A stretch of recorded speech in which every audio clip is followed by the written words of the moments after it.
आणि फिश कोण धुणार मग पकडल्यावर? मला नाही धुता येत फिश.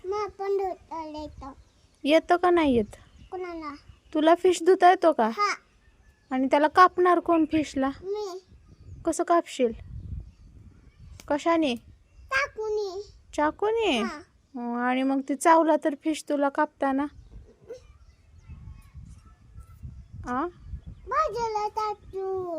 काय करतो? बाजूला टाकतो.